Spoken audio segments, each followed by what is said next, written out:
Abrir o segundo livro das Crônicas, 32.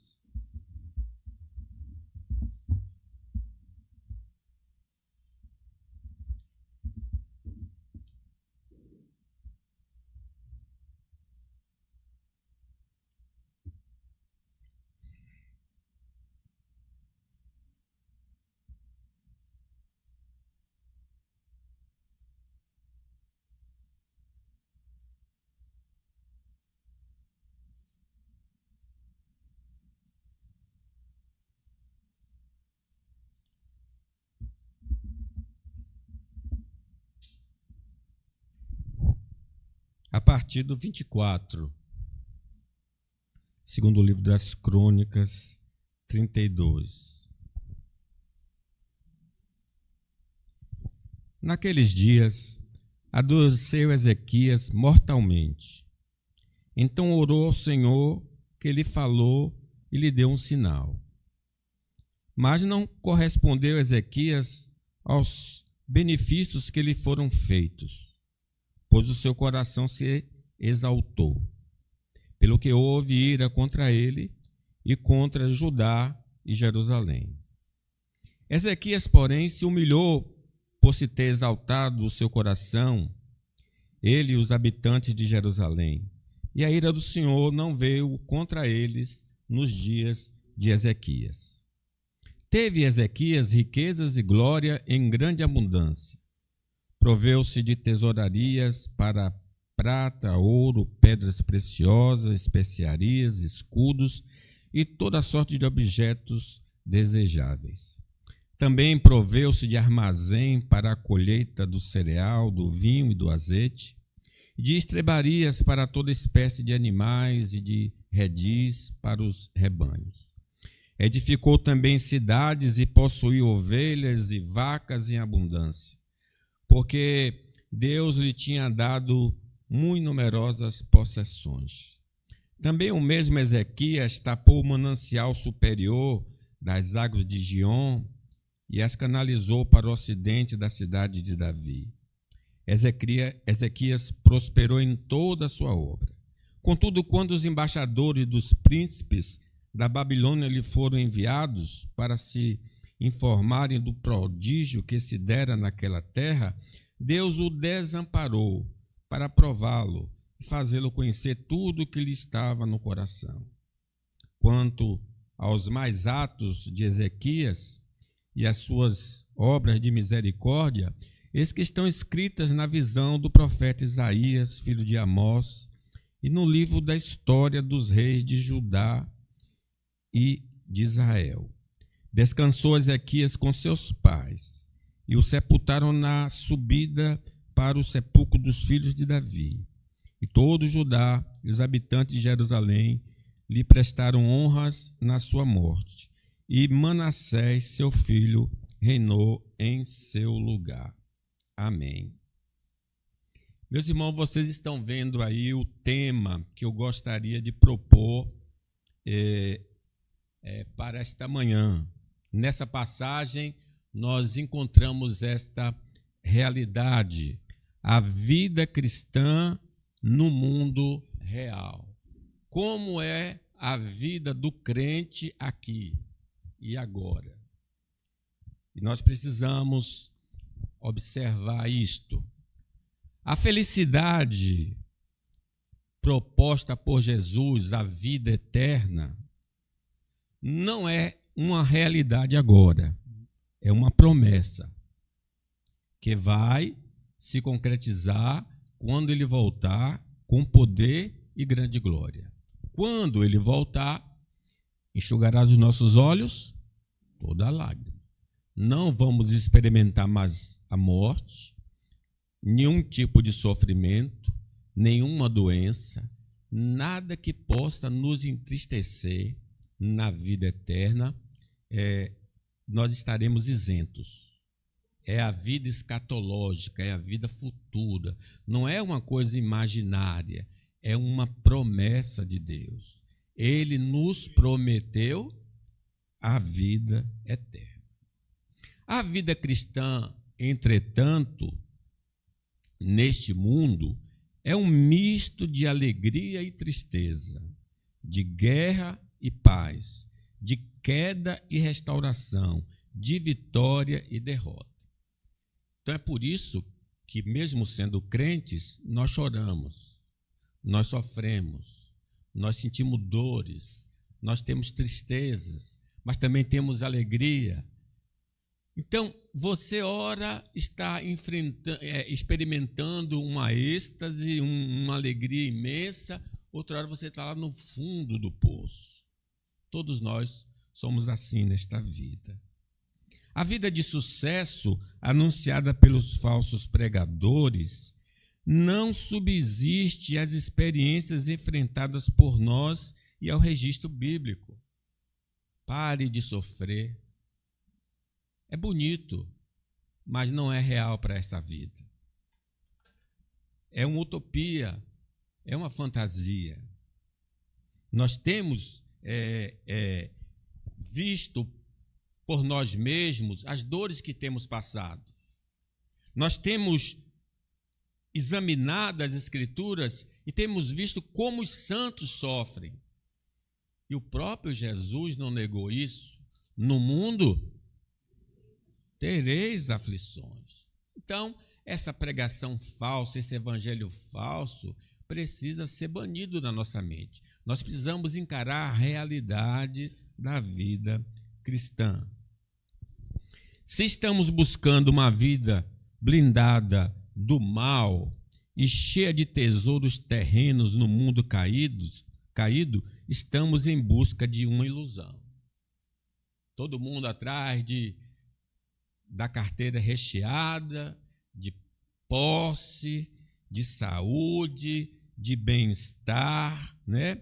E nada de ruim acontece na vida, cita até a palavra de Deus, mal nenhum te sucederá e praga nenhuma chegará à tua tenda, né?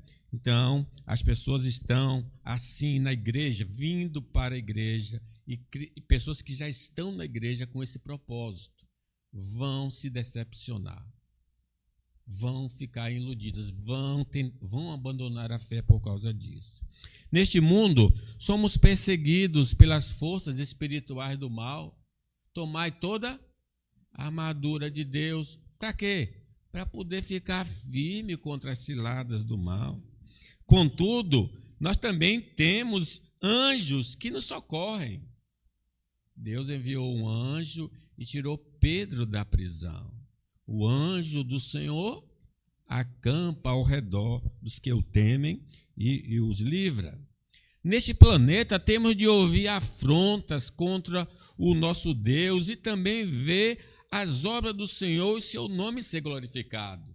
Os ímpios blasfemam do Senhor e dos seus feitos.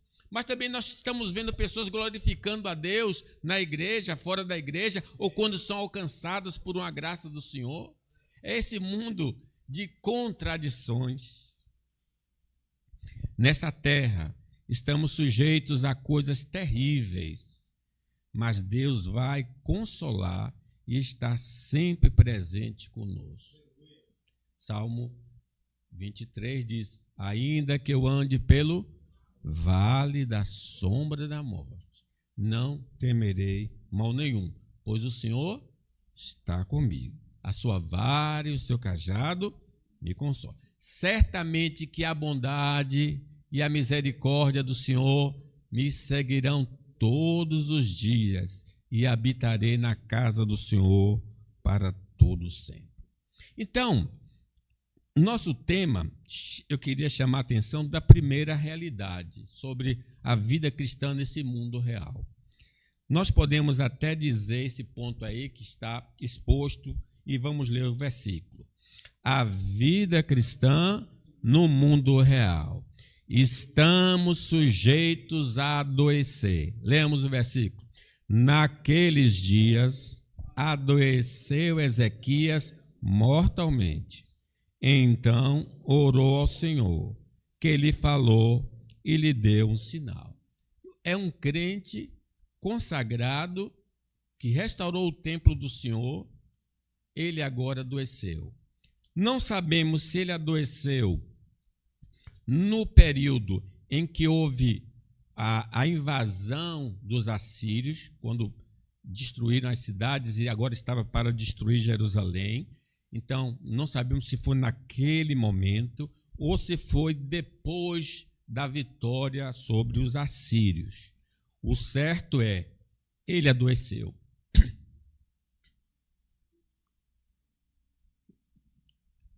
Nós ouvimos anteriormente que o Davi adoeceu mortalmente. No Salmo, contemplamos, ele pecou e ele ficou doente, segundo a revelação do Senhor Jesus Cristo. Neste mundo, crente, nós ficaremos doentes. Edel postou no grupo da igreja, estou gripado. A gente precisa encarar, o Nestor não veio hoje, está sentindo dores. Estamos sujeitos a adoecer. Nossa vida de consagração, você ser dedicado ao Senhor, ser uma mulher de oração, um homem de oração, um dizimista, um ofertante, um adorador, a vida de consagração a Deus não nos isentará de adoecer. Jó era um homem sincero, temente a Deus e que se desviava do mal. E ficou com tumores espalhados pelo corpo inteiro e nós não sabemos o quanto tempo durou essa situação. Podemos ser consagrados, mas não estaremos isentos de adoecer. Podemos ser acometidos por uma doença grave. Diz o texto sagrado que ele adoeceu o quê? Mortalmente. O profeta foi enviado e disse, faça o seu... Quando a pessoa vai morrer, inventar testamento. Faça o seu testamento, porque essa doença vai levar você à sepultura. Crente pode ficar com uma doença grave. Crente pode ficar com uma doença crônica. A nossa irmã que partiu, Nice, ela sofreu problema cardíaco já jovem, muito jovem. Foram 40 anos ali fazendo várias cirurgias e medicamentos, e o médico queria que recentemente ela fizesse cirurgia, mas ela sabia que não ia suportar mais. Ela passou a vida inteira dela assim. Nossa irmã Marlene, que teve o câncer, nossa irmã Maria Lúcia, que deu o derrame, AVC, se não me engano, o AVC. Meus irmãos, o crente pode adoecer gravemente, o crente pode ter doença crônica, o crente pode ter doença terminal. Isto é realidade da vida do crente neste mundo.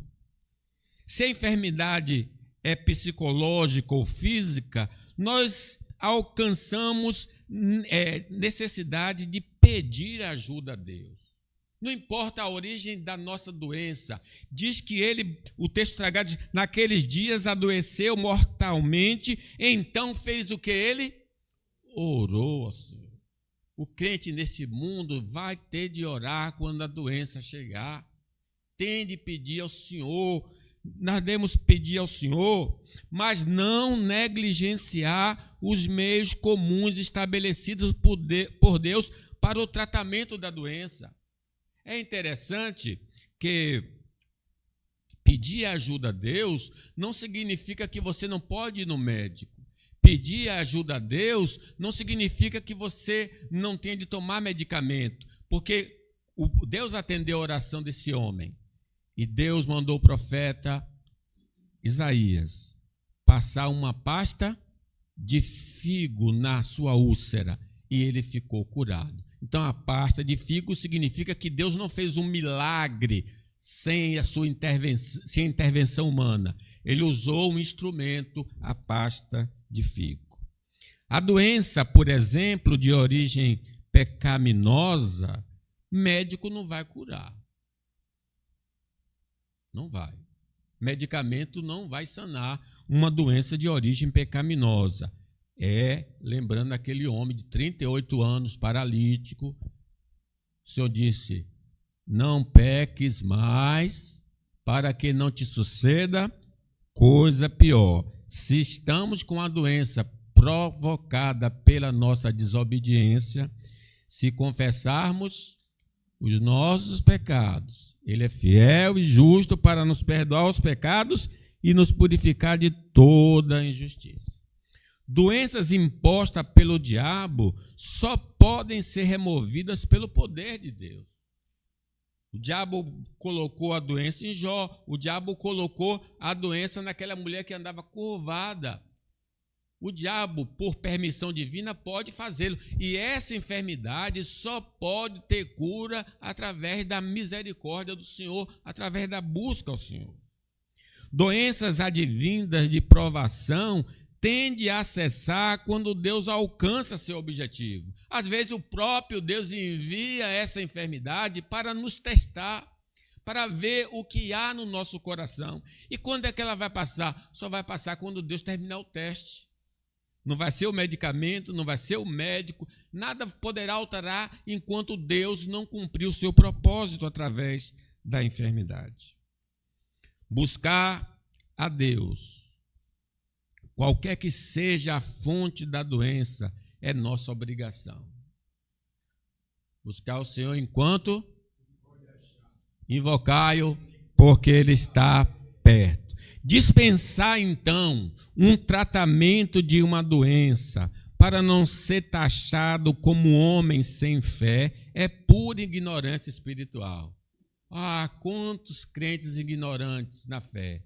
Esquece que nesse mundo caído eles estão sujeitos e que eles precisam ir ao médico porque também é um instrumento de Deus para alívio das nossas dores. E precisamos nos submeter a esse tratamento para que pelo menos a doença possa retroceder ou ser controlada. Porque, na verdade, remédio não cura, é para remediar, para aliviar, né? Porque ele afeta uma área, ele complica outra área. Então, um crente que diz que não vai no médico porque perdeu a fé, irmão. Se você usar esse medicamento, você não tem fé. Se você for no médico, você não tem fé. Isso é ignorância, que não conhece a palavra de Deus. Enquanto vivermos neste corpo mortal, a doença será uma realidade em nossa vida. Não sabemos o dia e nem a hora que ela pode nos alcançar, mas certamente nos alcançará. O nosso irmão Isaac ficou cego. Ele esperava até que ia morrer logo, só morreu 40 anos depois. Ele queria, lembra da comida que ele pediu? Ele só vai morrer 40 anos depois. Então ele passou 40 anos cego. 40 anos cego.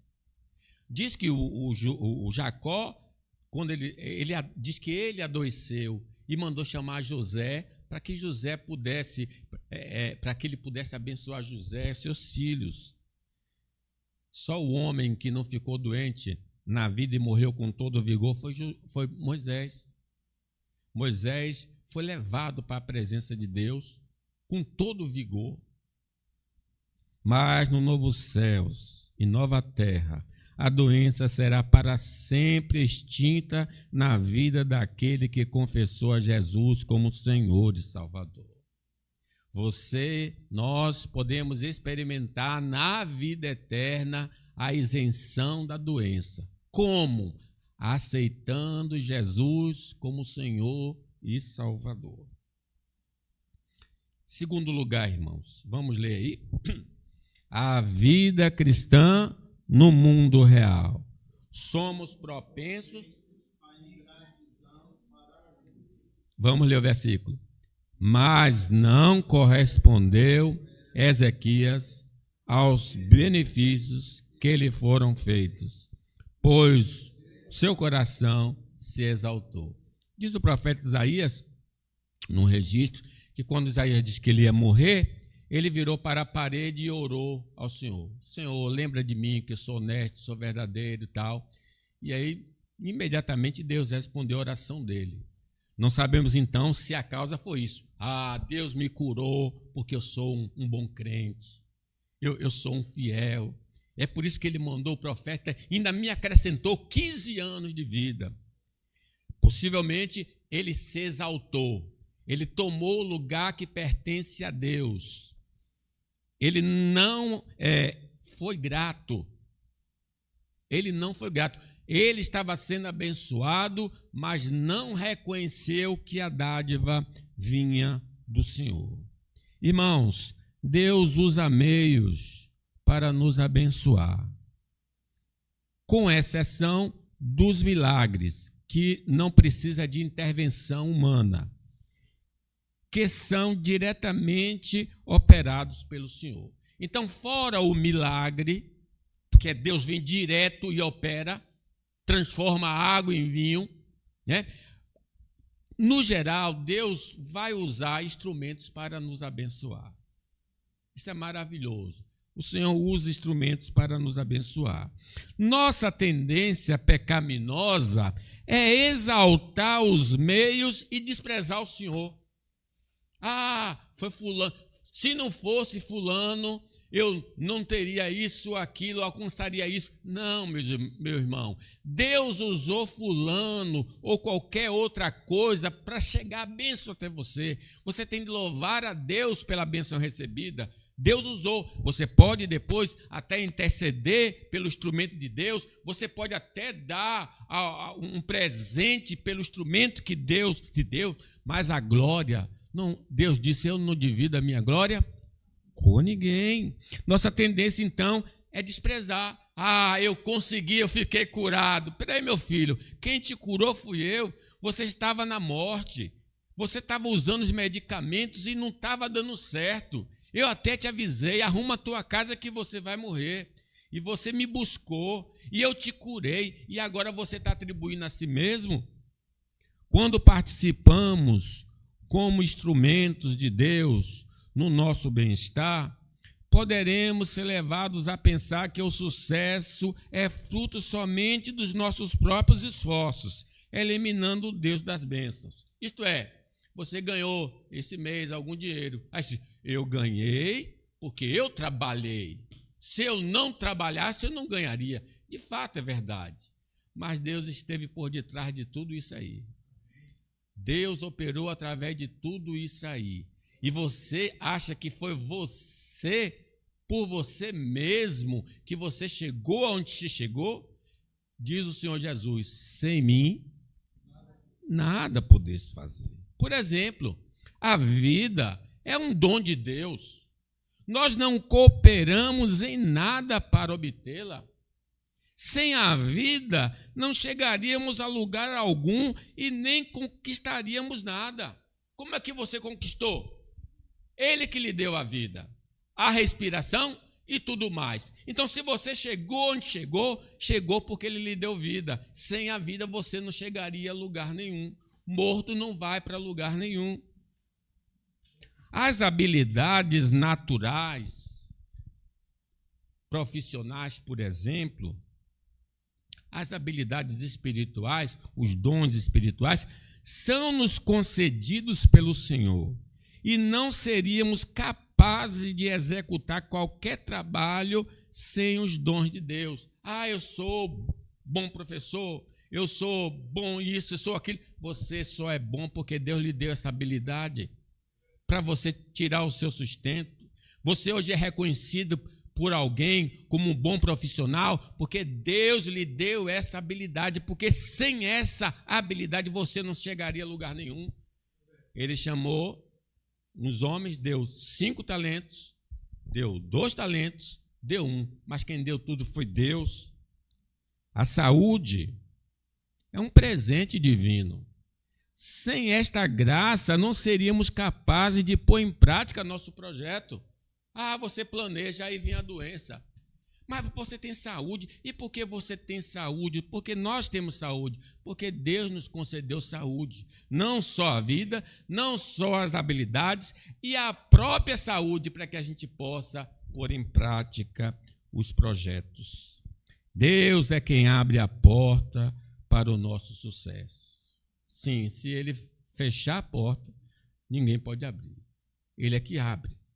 A nossa ignorância, então, das operações de Deus em nosso favor é o que nos leva a sermos ingratos ao Senhor.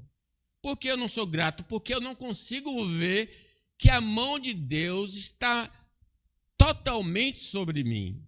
Que tudo que tenho, que sou, procede da mão de Deus. Então, quando eu esqueço disso, eu exalto o meu coração. Eu faço como Nabucodonosor, eu construí essa Babilônia. Aí o Senhor disse, não, foi eu que entreguei tudo para você e eu posso tomar. E ele teve aquela crise existencial até que ele reconhecesse que só o Senhor é Deus. A rejeição, irmãos, ao Evangelho de Deus é a maior das ingratidões do ser humano para com o Senhor.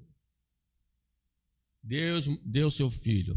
Deus amou o mundo de tal maneira que deu seu Filho unigênito, para que todo que nele crê não pereça, mas tenha a vida eterna. E o homem é ingrato, porque ele não reconhece isso. Deus deixou seu Filho morrer na cruz para nos salvar. E a gente não olha para ele, não se volta para ele, não invoca o nome dele e está correndo atrás de muitas coisas. Que pena. Terceiro. Vamos ler aí? A vida cristã no mundo real.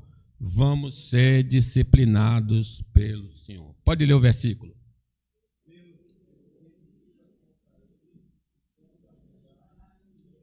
Tá vendo? Crente no mundo real. Se o crente peca, se exalta, o que é que pode acontecer? Ira de Deus. Ira é o pai zangado, é a mãe zangada. Você fez alguma coisa errada. Lembra quando eu era pequeno? O pai ficava chateado, a mãe chateada. No nosso tempo era cinturão.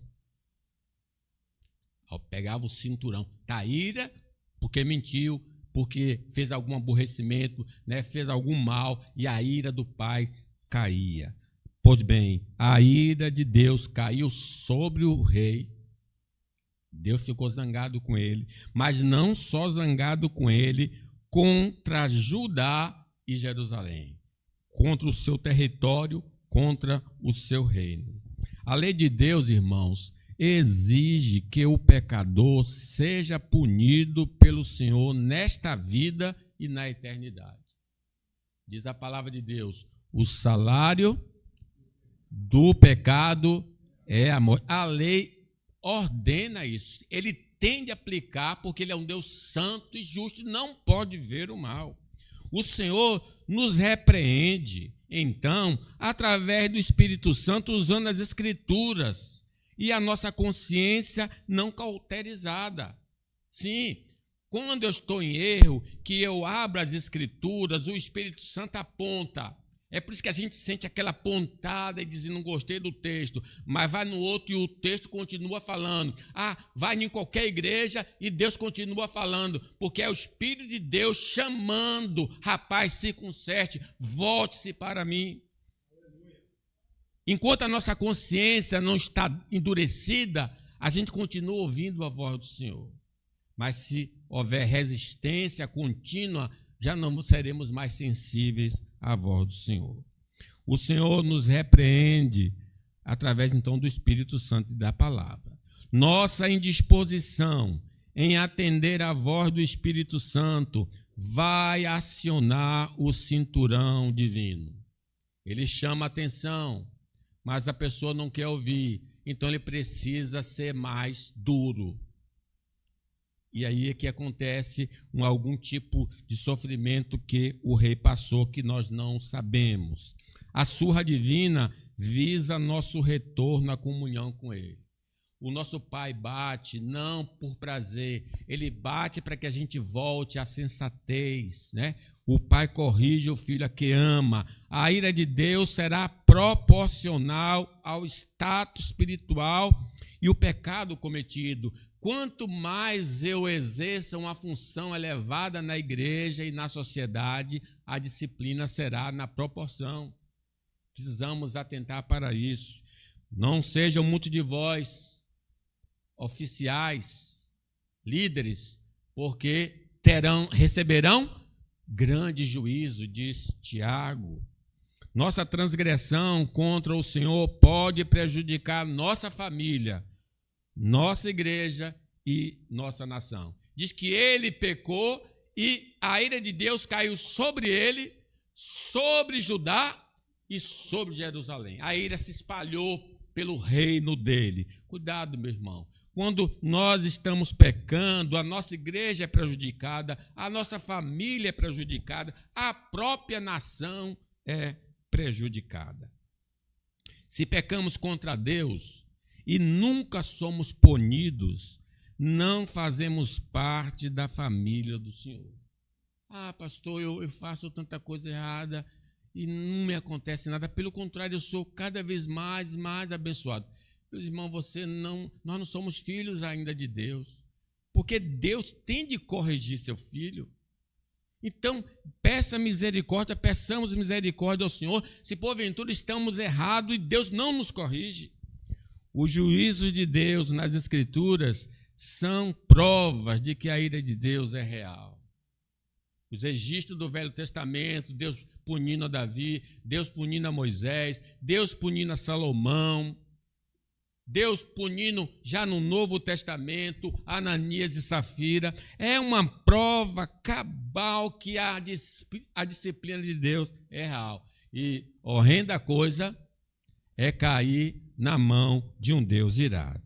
A ira eterna de Deus está reservada para os que não se arrependeram de seus pecados e não creram no Evangelho. Essa é a pior ira.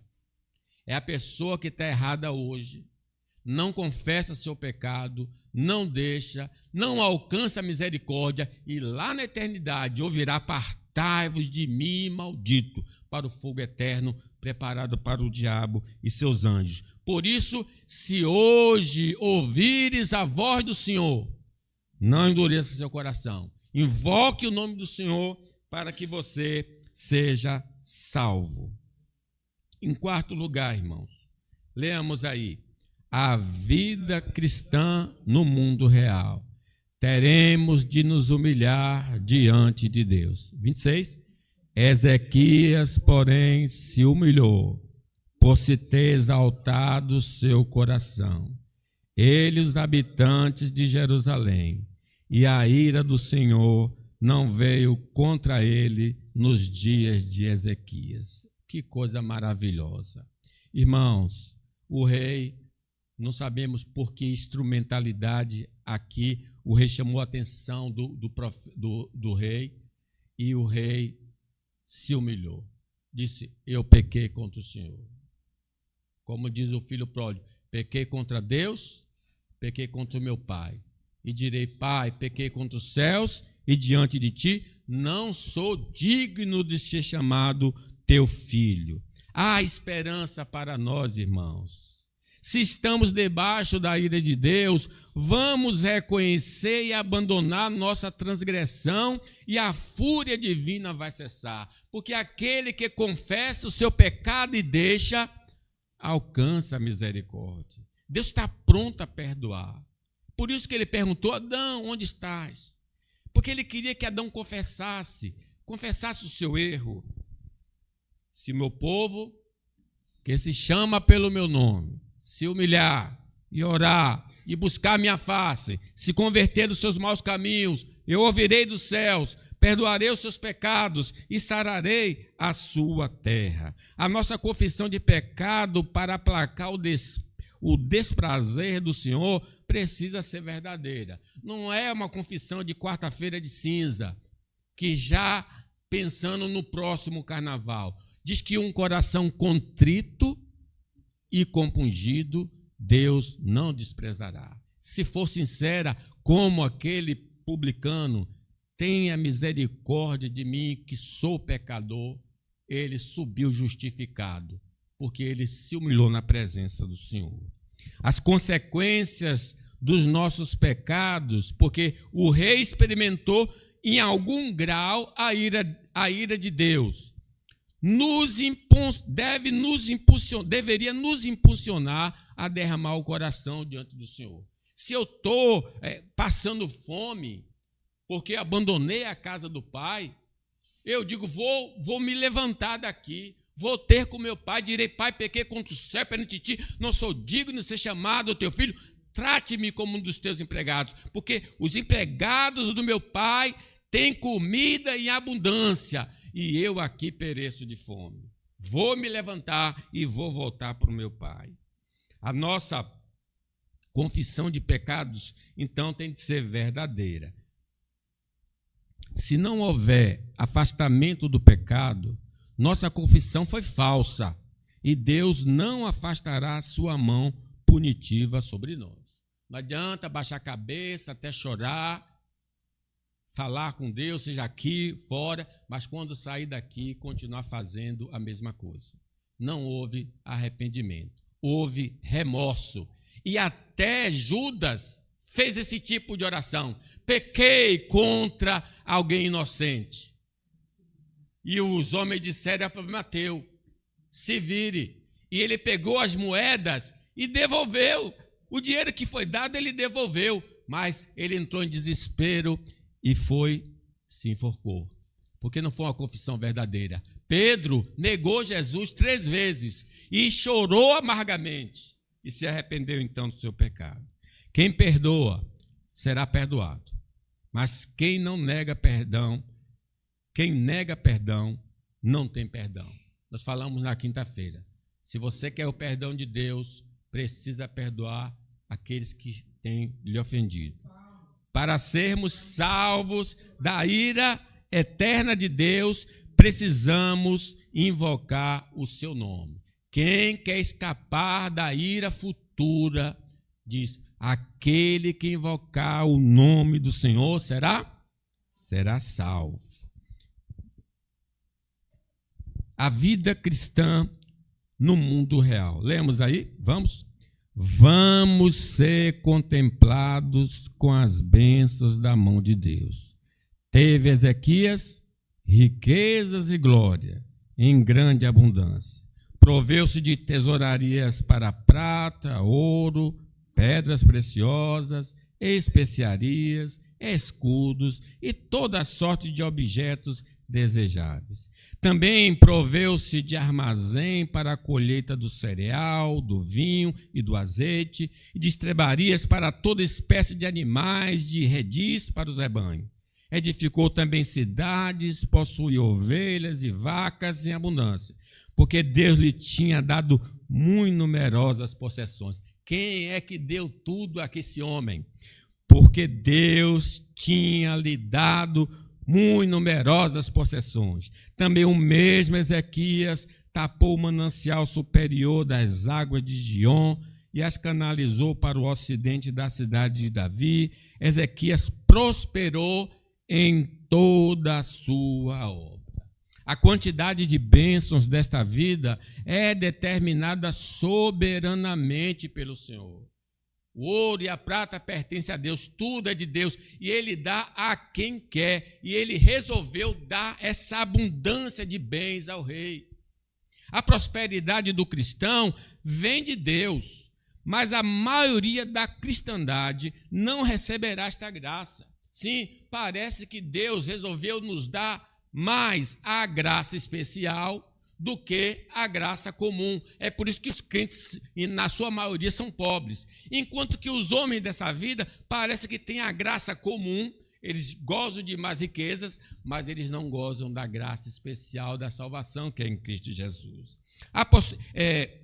Se gozamos de fartura, não enfrentaremos dificuldade econômica. É verdade, uma pessoa que é rica não tem dificuldade de pagar as contas, não tem preocupação com o preço do café ou de qualquer outra coisa. Eles não têm esse tipo de preocupação, mas não estaremos imunes a outros dramas da vida. Se formos ricos, não estaremos isentos de ter um conflito familiar, não estaremos isentos de ter uma doença séria. Irmãos, os ricos também sofrem. Podem não sofrer por questões econômicas, mas estão enfrentando algum tipo de adversidade na vida. Vamos ter de prestar contas da nossa administração, dos benefícios dados por Deus. Nós somos mordomos, irmãos. Tudo que nós temos vem de Deus. E no dia do juízo, nós daremos conta de tudo que Ele nos deu e o que nós fizemos com o que Ele nos contemplou. Deus, irmãos, sendo o dono de tudo, pode retirar ou devolver tudo que Ele nos dá. Diz que o Senhor me deu, o Senhor tomou, bendito seja o nome do Senhor. E lá no fim, o Senhor deu em dobro tudo a Jó que tinha tirado dele. Deus dá e Deus toma. Se recebemos uma porção pequena da graça comum, podemos cair no pecado da murmuração. É isso que pode acontecer com um crente que só vive de salário mínimo e por aí. Ah, Deus, cuidado com a murmuração, que é um pecado grave. Aquele povo se queixava do maná. Mas se tivermos debaixo da graça do contentamento, não haverá crime. Tendo com o que nos vestir, estejamos o quê? Contentes, porque o Senhor tem dito, não te deixarei, nunca jamais te abandonarei. A fartura pode nos conduzir a confiar nos instrumentos de Deus e não no próprio Deus, o que é idolatria. Por isso que o rei disse, não me dê riqueza, para que eu não me esqueça de ti. A boa administração das bênçãos de Deus vai nos dar tranquilidade nesta vida e elogio e recompensa da parte do Senhor. Não importa a porção que Deus tem nos dado. Se houver boa administração, Ele vai dizer, como disse de Jó, homem bom, sincero e que se desvia do mal. A pobreza ou a prosperidade não vão determinar o destino eterno, mas a presença ou a ausência do arrependimento e fé no Evangelho. Você pode ser rico, você pode ser pobre, mas isso não vai lhe salvar. Só serão salvos aquele que invocar o nome do Senhor Jesus, seja rico ou seja pobre. Sexto, desculpe. Vamos ler aí? A vida cristã no mundo real. Seremos testados pelo Senhor. Vamos lá, o 31. Contudo, quando os embaixadores dos príncipes da Babilônia foram que se dera naquela terra, Deus o desamparou para prová-lo e fazê-lo conhecer tudo que ele estava no coração. Ele teve um livramento fabuloso dos assírios, os anjos mataram 180 mil homens, ele teve a cura espetacular, porque apesar do instrumento natural da cura dele, Deus fez retroceder o sol como sinal de que ele seria um homem vitorioso. Então os babilônios vieram, e os babilônios que já estavam pintando ali no arsenal como grande nação, eles disseram, opa, é melhor fazer uma aliança com esse povo aqui, porque eu fazendo uma aliança com esse povo, eu me fortaleço contra os assírios. Então, essa visita dos babilônios fez com que o rei Ezequias sondasse o apoio político e militar deles. É isso que está acontecendo aqui. Depois de tantas experiências bondosas, parece que o rei está dizendo assim, eu só alcançarei a vitória se eu fizer alianças com os homens e não com Deus. A vitória alcançada é graça de Deus para nos levar a confiar cada vez mais nele. Sim, cada vitória que você tem, Deus quer que você continue olhando para ele. Olhai para mim e sede salvos todos os moradores da terra. Fazer aliança com um propósito protetivo ou de sucesso, mas se esquecer de que Deus é a fonte da verdadeira vitória, cometemos pecado de incredulidade. Quando o rei pensa nessa aliança, que a comitiva vai embora, aí o Senhor manda o profeta e diz: quem foi que veio visitar vocês? Foi uma nação tal. O que foi que eles viram? Aí eles viram tudo do meu reino. Aí o Senhor disse: olha, quero dizer uma coisa, eles vão levar tudo que é seu. Você não está pensando em fazer um projeto com eles? Pois eu quero dizer a você que os babilônios vão levar seus filhos, sua mulher, tudo para a escravidão. Não aconteceu no período dele, mas vai acontecer com os seus descendentes. Meus irmãos, quem nos sustenta é o Senhor. Confie no Senhor, não confie no... Uns confiam em carros, outros em cavalos, mas nós confiamos no nome do Senhor. Não importa o tamanho da causa, se a nossa esperança não reside em Deus, há um ídolo em nosso coração. Eu estou dizendo para mim, não, sem essa aliança eu não teria vitória.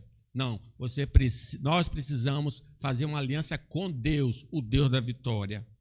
Se estamos seguindo o conselho da palavra de Deus, demonstramos que a sua palavra é suficiente e eficiente. Deus nos tem dado tudo e mesmo assim continuamos duvidando do seu cuidado e apostamos em outras fontes de sobrevivência. Meus irmãos, é um absurdo isso da nossa parte. Deus é quem nos mantém, Deus é quem nos sustenta. Todo projeto que exclui Deus vai acabar mal e gerar muita frustração. Tiago diz assim: vocês que dizem, vou a tal cidade, vou fazer tal investimento e vou ganhar X. Aí o Senhor diz: louco, quem é você? A sua vida é como neblina.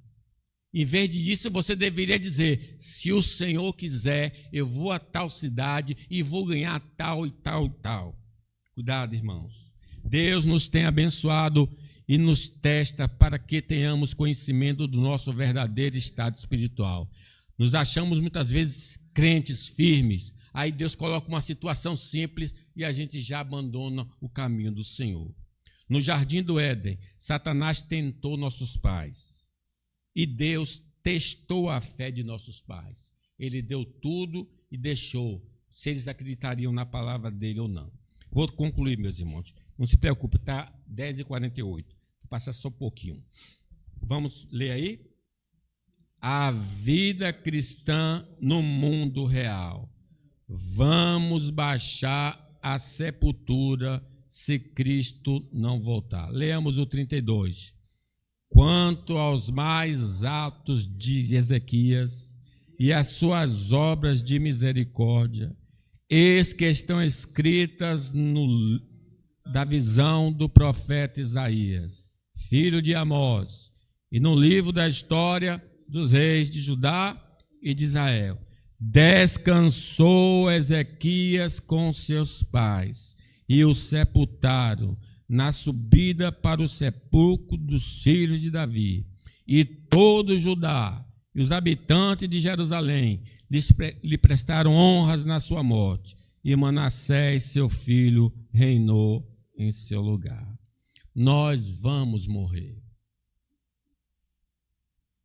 Tu és pó e ao pó voltará. Nós temos parentes que já foram, irmãos que já foram, meus irmãos. Como o rei Ezequias, nós vamos nos reunir aos nossos pais. A vida média dos brasileiros, homens, por exemplo, os homens, é de 74 anos. Cândido já venceu. E as mulheres, de 80. Mas, mesmo ultrapassando a expectativa de vida, vamos baixar a sepultura. É por isso que o INSS pede o quê? Comprovação de vida. Porque diz, 74, ele está com 78, epa, cadê comprovação de vida? Será que ele mesmo que está vivo? Essa é a média dos brasileiros. Nós estamos nessa média, irmãos. Vocês, homens, está próximo dos 74? Vocês, mulheres, já chegaram a 80? Existe uma sentença de morte estabelecida por Deus contra a humanidade devido ao pecado. Isso não vai ser mudado agora. vamos ter de voltar ao pó. Deus já determinou os dias da nossa permanência na terra, diz Eclesiastes. Deus já contou os nossos dias no seu livro. Ele não nos revelou, nem vai nos revelar. A alguns ele revelou. Pedro disse, Deus tem me dito que eu vou ter de partir. E antes que eu parta, estou escrevendo aqui para vocês, para lembrar o que vos ensinei. O dia de hoje, então, é uma oportunidade dada pelo Senhor para nos reconciliarmos com Ele através de Cristo Jesus. Ele nos deu esse dia para que a gente que porventura esteja trilhando o caminho do mal, vamos nos consertar agora. Porque amanhã pode ser muito tarde. Hoje Cristo te quer salvar. As obras que temos feito ao longo dos dias que Deus nos tem concedido são boas ou más. Qual é o nosso legado? Diz que o legado do rei é que ele tinha obras de quê? Misericórdia. Ele deixa um legado, irmãos. Nosso estilo de vida, no curto tempo concedido por Deus, revela nosso destino eterno. Pelo fruto se conhece uma árvore. Se você tem uma vida santa, você vai morar com Deus. Se você tem uma vida pecaminosa, está longe do Senhor. Os nossos feitos estão registrados nos livros, presentes nos céus, e serão lidos no dia do juízo. O profeta Isaías registrou os feitos do rei, e os nossos estão lá no céu, porque no dia do julgamento se abrirão os livros, e se abrirá o livro da vida, e todos serão julgados conforme o que está escrito no livro. O que é que está escrito no livro a nosso respeito? O que é que consta no livro lá do céu? O que consta a nosso respeito? Os crentes que deixam essa vida não mais serão tentados pelo diabo, a carne e o mundo, não provarão qualquer tipo de sofrimento, verão a Deus, vão reviver e conhecer novos irmãos e retornarão com Cristo na sua segunda vinda, para receber dele um corpo glorioso. Hoje é o dia de nos reconciliarmos com o Senhor. Amanhã pode ser muito tarde. Meus irmãos, vamos ter o pé no chão. A Bíblia nos ensina a ter um pé no chão sobre as realidades da vida. Que Deus, pois, nos abençoe. Amém.